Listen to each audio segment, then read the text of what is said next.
Well, looky here. Lance Hoppen from Orleans is with me. Hi. Hi, good to see you. So good to see you. The last time we saw each other was in Atlantic City in 2018. Orleans was with Ambrosia, Stephen Bishop, Bill Champlin. Uh, Um, who else? God, it was just a great show. I recall it was Pablo Cruz, right? Pablo Cruz and Not Pablo. We didn't no Pablo was not on that leg. Not on that Ambrosia, one. Ambrosia and Stephen. Okay, got it. And Bill I, Champlin. and Bill, I do have a visual of that, and in a fog of thousands of gigs. You do a lot of gigs. Ambrosia and Friends brings Orleans out sometimes. We did a lot For of them. me, We did a lot of gigs with them for several years. We haven't done one in a while. I'm not sure yeah. why. I'm not sure And why. Orleans, you guys bring out like Firefall, and you've got Pure Prairie League and Atlanta Rhythm Section. That's a Yeah, cool. So like you guys are bringing some people out on a couple of shows. It's not like it's a full tour with everybody. But are you guys loving that? Like being able to play these shows with different bands maybe that you didn't get a chance to play with back in the 70s and 80s? yeah. Actually, Atlanta Rhythm Section, Firefall, Orleans, we all have the same management and agency, so that's easy to package. Ambrosia is not in that loop, Yeah. which is why maybe we don't work with them as much as we used to. Pure Prairie League is halfway in that loop and not really. But anyway, it's good to strengthen numbers. So we work our own independent shows, just Orleans shows, but we work with those guys when that can be, when the buyers are interested in such a thing. Oh yeah, and the buyers are interested because let me tell you, there's this whole phenomenon. Let's just dive right into Yacht Rock, okay? What has Let me ask you a couple questions. What does Yacht Rock mean to you, Lance? What does it mean to you? It's a label. I guess we're not like mainstream. I mean, Dance with Me, I suppose, is, but we're kind of tangential to it. But I'll tell you what, you see this poster behind me, Sail Rock? Yes. Okay, so that was the tour that resurrected Orleans from the depths of 2012 when we had some tragedy. Anyway, 2013, we became the house band for that tour. In other words, we played behind everybody. It was Christopher Cross, the Firefall player, Bobby Dupree, Gary Wright, so on and so forth, John Coley. So that it was basically our yacht rock tour, and everybody played 3 to 5 songs, and we backed everybody up. And it was 2 hours of nonstop '70s hits. People loved it. So whatever you call it, the music of that generation, my generation, that's what we do. We still do that. I mean, our style, even things we're recording right now, which we actually are, same kind of thing. It's not like hanging with trends. It's what we do. It's how we hear things, our sensibility. And if people want to call that yacht rock, well, so be it. Right. I like that. I feel like it's allowed these artists and bands such as yourself to be able to expand a little bit more, explore a little bit more. I feel like a lot of you guys are releasing new music, which maybe you wouldn't have done before. Uh I feel like especially during the pandemic when everybody was home in their home studios and they're like, what are we going to do? They're getting together and putting out some new stuff. Has Orleans released anything new in the past few years, or do you guys plan on releasing anything? Yeah. So during the lockdowns, when we realized we were going to be home for a while, we undertook, it was coming up on our 50th anniversary. And so the idea was to make a 50th anniversary collection, some older stuff, some fan favorites, some new stuff, the hits and plus, right? Well, but then the next idea was, well, let's do a holiday album because that has a closer deadline, right? So we endeavored to do that, and that's how we learned, all of us, more about home recording and remote recording because everybody was in 5 different places, different Right. cities, different states, right? Yeah. sending files back and forth. And so that came out in the fall of 2021. 20, yeah, we did in the first half. It came out in the fall of 21, and some really cool stuff on it. Some things we took apart and put back together a different way that had already been started elsewhere. Some things survived as is, and then a third of it was brand new from scratch. So that was that, and then we were going to complete this 50th anniversary album in our 50th year. We never got around to it. We never. It was like inertia set in. And John retired from the live band, and a lot of things happened. So, but it was already 80% or something in the can at that point, and it's just been hanging out, ready to do. Well, finally, in the last month, actually, we've Yeah. gotten back to it and completed two things. Two other things are under, two or three things are under construction and coming to completion. And those five things will fill out a 15 song package, which will again include the hits, some remakes. During the lockdowns, also what we did some YouTube productions, did four different songs. One we had never done before. Others were approaches to things we had done prior. Anyway, so the hits, the YouTube stuff, the and the new stuff, all going to be like the final, maybe the final album, because people don't do albums anymore; they do singles. But this will be our final collection, I think, because it is year 53. Let's face it, and none of us could have predicted we'd go this far, let alone further. So it's nice to be doing some new stuff. I think people really like it. It includes the current band. So it has Larry's on it and John is on it, and I'm on it, and but also is Lane and Fly Amero, who was a guitar player for 20 years, and but also the new guys, Brady Spencer on drums, and Tom Lane and Tony Hooper, our guitar players of recent years. They're included also. So it's a nice representation of some evolution, and it honors everybody along the way. I love that you said that. Let me just tell you why. Because I don't think that the new guys, if you want to call them new guys, right? Okay. Not the original members, right? But the guys that come along and join the bands over the years, they don't always necessarily get to be a part of something like this. So that's so nice that you were able to incorporate them in that way, and as well as having original members be a part of that. That's special. That's really, really nice. Right. And, if you're going to be a band for 50 something years, things are going to change. And Always. after the first breakup of the four, there was always three of us, or at least two of us, carrying it forward live. And up until John's retirement in 22. So now I'm the last of guys standing. But I was counting the other day, I think about 15 fine players and singers that have come through this band at different points and added their contributions, and at least a dozen different versions I can cite. And I've been involved in seeing each one fall apart, and then the reconstruction of Mhm. Orleans in the next phase, the next phase, the next phase. So here we are in what I believe is the final phase. I don't want to replace anybody ever again. I don't have it in me really, but I'm really, really proud and pleased with this quintet, the current quintet that's out there working these days. And I can tell it's working because the audiences love it. They get standing O's all the time, and so that's all I need to know. And so to include Tom and Tony and Brady in this package, yeah, it's just right, like they deserve accolades just like everybody along the way. Absolutely. And you're coming to Annapolis on June 28th, Ram's Head on Hmm. stage. Love that venue.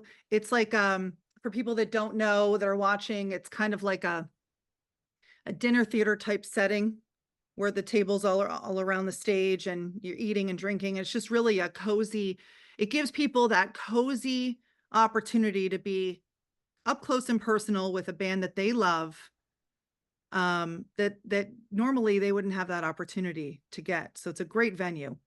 Yeah, the last Design. time we were there, it was 2015, as I recall. Mm, And I know it. I know it because that's the year we worked with Paul Barrere and Fred Tackett from Little Feat. yeah. They had a duo, so we were doing a bunch of shows that summer with them, and one of them was the Ramset. But so Yeah. that's 8 years since we hadn't been back. Got to get a crab cake, man. Absolutely, that's what Gotta Maryland is gotta for get a crab crab cake. cake.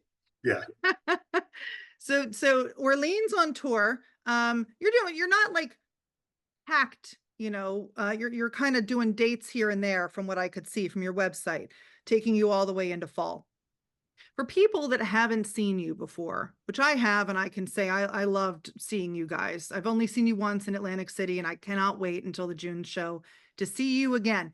But for people that haven't had the opportunity to see you, what can they expect? Can they expect, of course, the hits? And then what else can they expect when they're watching you on stage? yeah, absolutely. The hits survive, and thank God they're kind of timeless songs. If we had to play Disco Duck every night for 50 years, that'd be different. But I love Disco Duck. yeah, Play but Disco Duck. it it would grow old, I'm sure. So first of all, about the schedule, there's a lot more gigs that I know of, but they're like in. I'm not sure if they're confirmed or not, so they haven't been posted. Oh, gotcha. But we'll do over maybe we'll do over 40 this year, which is it's robust for us in recent years, and it's I don't really want more than that at this stage. 40, 50 would be a lot. So we we do them in twos and threes and sometimes four in a row, which is that's a tour, I suppose. Um, what you'll see at a show is this quintet I just mentioned, and whereas the original band was more R&B, funkier, more improvisational, high energy, go for it all the time. And each version has had its strengths or weaknesses. This band that I have kind of goes with my sensibilities, which are more pop, more vocal oriented, polished. Uh, it's not about doing things new every night. It's about doing things perfectly every night. And so we have this show. It's like a play. It has a beginning, a middle, and an end, and stories are involved. Yes. Um, you Yay. know, I love that. it kind of tells the story. I've learned how to interject just enough information in the right places so people can follow along and go, oh yeah, I see how you got from there to here, Mm, and then and it just works. So the hits are involved, some fan favorites, a lot of things that people that we've been doing a long time that people may not have ever heard. They don't know those albums or whatever, or uh, and then this newer stuff. So um, and when I ask the audience, I always ask the audience very early on, who's never seen an Orleans show before? And I swear it's 80+% hands go up. People have never seen us in 50 something years. So they're not even comparing us to any other version, really. They mhm. only maybe know the hits and they like this thing, the idea, and they come and they go, "Wow, that's really cool." So in that way, it's good for me, for us to not have to bear the weight of, well, you're not the original, but quintet, whatever. But it succeeds under its in its own right. That's what I'm Mhm. saying. And people and it's really really strong vocally, so strong. Five singers, everybody sings lead at some point and have that capability, and then we were all vocalizing together. It's something to behold. That's so great. When you look out in the audience, do you see some younger crowds coming through? Because, like, I can tell you, I'm a mom of twin girls who are 18, Mhm. about to graduate high school. and I've raised them right with the good music, right? But they recognize a lot of songs and people that I interview because of TikTok. These Hmm. songs are all over TikTok, you know? The people are doing dances to it. And so the kids are learning it and understanding it and absorbing it, and then they recognize it when they hear it, right? Are you kind of seeing some younger faces here and there in the crowd Yeah, because yeah, some, and but primarily it's a boomer audience, yeah. and the youngsters are in their 50s, right? I'm 71 now, so that that's a generation Or right or there. 40s? Yeah, but yeah, we get some 20 somethings, and so the boomers, kids, and grandkids even Yeah. um, come out, and they're all smiles at the merch table afterwards, like they're digging it. So I appreciate that. Do you come out and meet people after the Yeah, show? after every show, we go to the where they sell the T-shirts and stuff, and It's great. get sit at a table and sign things like assembly line in a way, talk to the people, shake some hands. That's really a pretty enjoyable part of the show Yeah. It's important. for You're us and connecting them. with the audience. Yeah, you're connecting with your fans, which is really Hmm. great. Hmm. Think about songwriting processes. I always say that the songwriters have the stories. They really do. And I love the way that songs are created, and some, take a long time, and some can be created in 5 to 20 minutes, right? Um, how about Love Takes Time from 1979? What what was the songwriting process? Do you know the songwriting process for Love Takes Time? Uh, only, I mean, kind of. I mean, Larry wrote it with Mm. his then wife, and I think she probably had a hand in it somehow, lyrically. But it's him, it's him. Yeah. And a couple things about that song. If you know about the opening piano lick, da, da, da, da, da, da, da, da, da, he said he stole that. He just put it, it's backwards of "Who loves you, Betty, baby." It's backwards, right? So that's where he based. Yeah, Does Frankie know? it's not a copyright infringement. It's like taking an idea and I and and I did mutating it. not know that. Now I got to think. Now I'm going to have to play. That's crazy. Okay. All right. Okay. Now Barry Manilow wrote a song called "The Last Duet" that our lawyer heard or his wife heard and said, "Hey, that's just like Love Takes Time exactly." And there was a lawsuit, and Barry lost because he was copying, you Yeah. know, too much, Yeah. you know, whatever the statute is. Right. So that's how that kind of works. Love Takes Time was the last demo. We had lost our deal. Well, after, let's see, yeah, after anyway, we lost our deal, and we were shopping for another, and there was a series of demos done, and that was the last one, and it was done in Larry's living room on a 4 track. Um, and I just came in at the end and helped sing some stuff, but I know, so he would he wrote a lot, Um, John and Johanna wrote all the time. I mean, just part of being a writer, like not just someone who writes songs, but being a writer is a Mhm. kind of a difference. I'm a guy who's written some songs. I have couple solo albums, and I'm proud of that. But I don't really think of myself as a songwriter. I think of myself as a performer and a band leader, and I have a different niche. For me, the songwriting process is painful. It's like a love hate thing. It's like, wow, well, a minute, it's like, wow, this is really tough, and I stress over every word. And then when it's done, it's like, yeah, that was really great.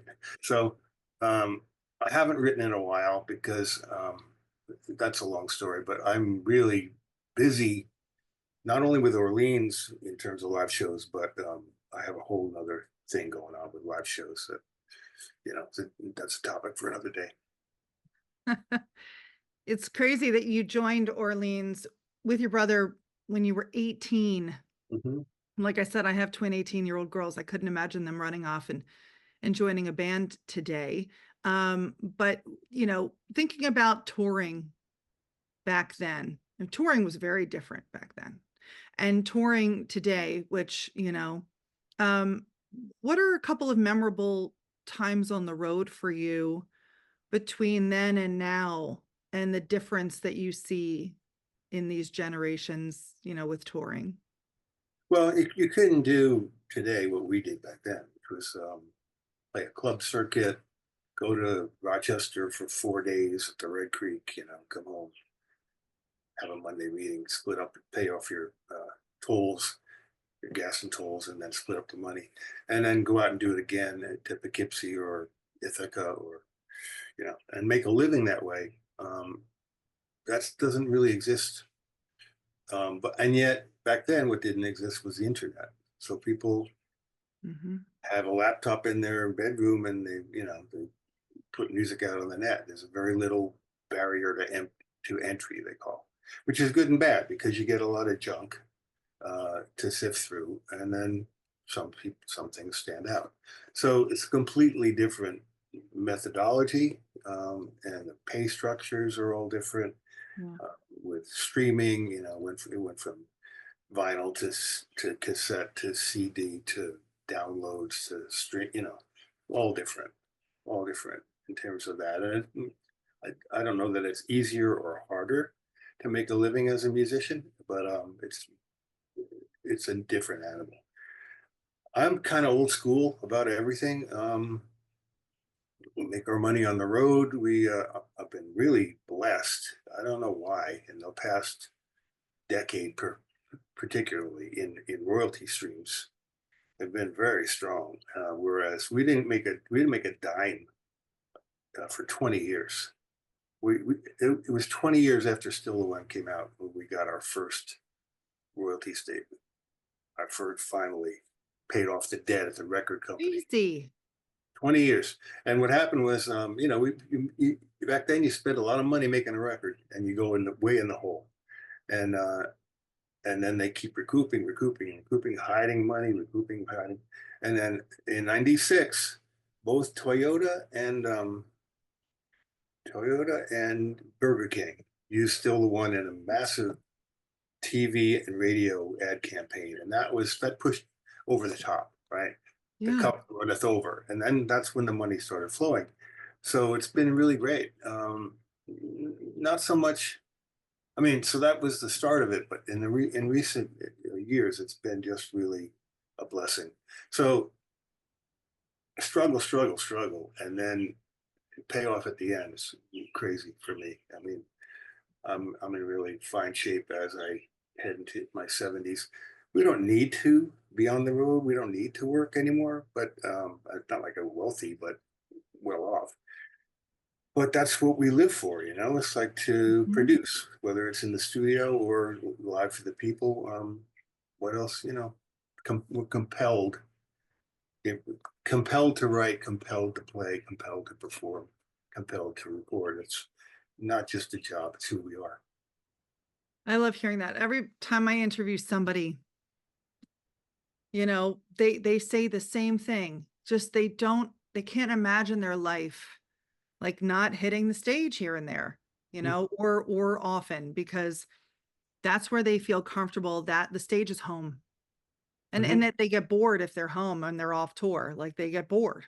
They like to be on tour. So, Yeah, and I like just to find it's the right balance of it for me. yeah, Back in the day, we'd be on the road for 200 days a year.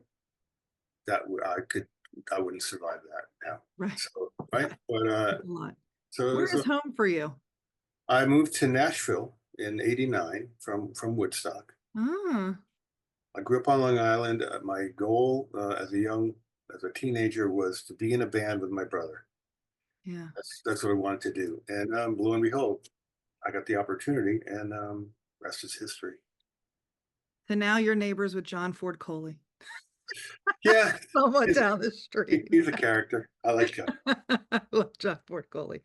I always ask people, Lance, if you look back on your career, I want to know what your goosey moment is. And by that, I mean when the hairs stand up on your arm and you go, I can't believe this is happening to me. I can't believe this is my life. What is Lance Hoppen's goosey moment? Wow, it'd be hard. I mean, there were a lot of things that were like surreal, um, and particularly in retrospect. I mean, I didn't. We opened to Bob Marley and the Wailers at a little club in Boston in '73. I mean, it was cool at the time, but it's really cool in retrospect, you know. But if you want to talk about hair raising, I don't know what year it was. I remember doing this outdoor festival in Polk City. It's either northern Florida or Georgia. And it was a gorgeous day, and it was a humongous event, and there were 80,000 people out there, and just and the sun was set. I mean, it was just wow. This is really awesome, really awesome. So, Nice. so stuff like that, and then Woodstock '94 was Mm. unbelievably huge, like crazy huge. They had a stage where they had a carousel, and one band be setting up while the other was playing, and then it would spin, and then suddenly you're in front of 150,000 people That's crazy. with a 20-minute set, and the sound was so huge that it was scary, and it was over before you even got warmed up. And, so there's just moments like that from the little things. The fact that we worked with Bonnie Raitt, when she and us were nobody coming up, and Bonnie's still a friend. It's just a lot of blessings. I think too many to name. Wow. It's amazing. Well, I can't wait to see you and everybody at Ram's Head on stage in June. And thanks for coming on the show. And I wish you the best of luck with your tour and don't go anywhere. We'll see about year 54, but we've got year 53 to complete. Thanks for having me.